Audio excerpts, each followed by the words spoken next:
मरने के बाद आत्मा का क्या होता है, आइए जानें। मृत्यु के क्षण को लोग अंत मानते हैं, पर सनातन परंपरा में इसे यात्रा का एक पड़ाव कहा गया है।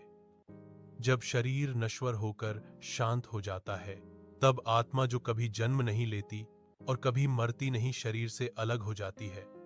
ऐसा कहा जाता है कि उस क्षण आत्मा हल्की हो जाती है, मानो किसी बंधन से मुक्त हो गई हो। कथा है कि मृत्यु के बाद आत्मा यमलोक की ओर नहीं भागती, बल्कि पहले अपने जीवन को देखती है।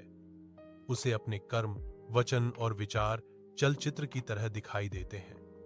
अच्छे कर्म आत्मा को शांति देते हैं, जबकि गलत कर्म उसे बोझिल कर देते हैं। आत्मा को दंड कोई और नहीं देता, वह स्वयं अपने कर्मों का भार महसूस करती है। जो आत्मा धर्म, सत्य और करुणा के मार्ग पर चली होती है, उसे उज्ज्वल प्रकाश का अनुभव होता है।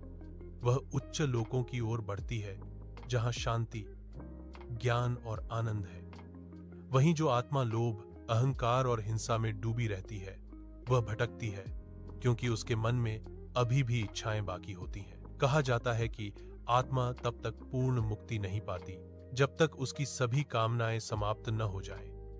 इच्छाएं शेष हों तो आत्मा पुनर्जन्म लेती है, ताकि अधूरे कर्म पूरे हो सकें। यही जीवन मरण का चक्र है। इस कथा का सार यही है कि मृत्यु अंत नहीं, बल्कि आत्मा के विकास की अगली सीढ़ी है।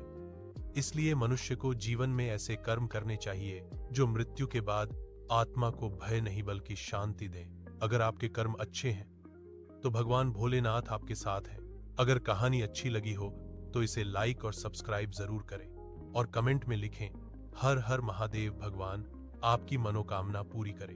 हर हर महादेव। कृपया हमारे YouTube चैनल को सब्सक्राइब जरूर करें।